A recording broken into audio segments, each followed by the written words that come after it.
कल्याण शहर डोंबिवली जिल्हा काँग्रेस पदाचा राजीनामा देत आहे।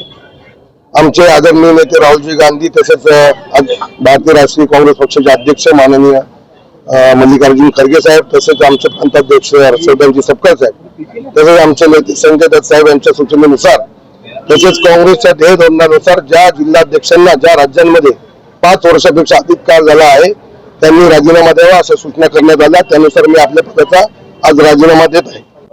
ऑफर तर येत असतात, ते प्रत्येकाला येतात। ऑफर येणं काही मोठी गोष्ट नाही। निवडणुकीच्या तोंडांवर सर्वच लोकांना ऑफर येतात। माझ्यासोबत माझे 5 ब्लॉक अध्यक्ष आहेत, त्यांना मी कुठलाही दबाव टाकला नाही, पण त्यांनाही 5 वर्षापेक्षा अधिक काळ झाल्यामुळे त्या ध्येयधोरणानुसार त्यांनी राजीनामा दिलेला आहे। मी कुठल्याही नंदनवनात नाही, मी आनंदवनात आहे। जे काम करून मला समाधान मिळतं, आनंद मिळतो, त्या आनंदवनात आहे। मी कुठल्याही नंदनवनात नाही, कुठला सूचक नाका पण नाही, चक्की नाका पण नाही। जे सांगितलं हा नाराजीनामा नाही, हा स्वतःहून दिलेला राजीनामा आहे। निवडणुकीच्या तोंडावर मी राजीनामा देत नाहीये।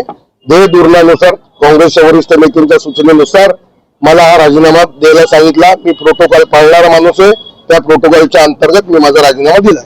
आता निवडणूक आली आहे, काँग्रेस पक्ष हा फार मोठा पक्ष आहे, अनेक वर्षापासून अनेक कार्यकर्ते पक्षामध्ये काम करत आहे। आता कोणाला संधी द्यायची हा वरिष्ठांचा प्रश्न आहे, त्या प्रश्नामध्ये त्याचं उत्तर मी देऊ शकत नाही। ते ज्याला जबाबदारी देतील त्यांच्याबरोबर काम करू, भविष्यामध्ये देखील काँग्रेस पक्षाचं काम करू।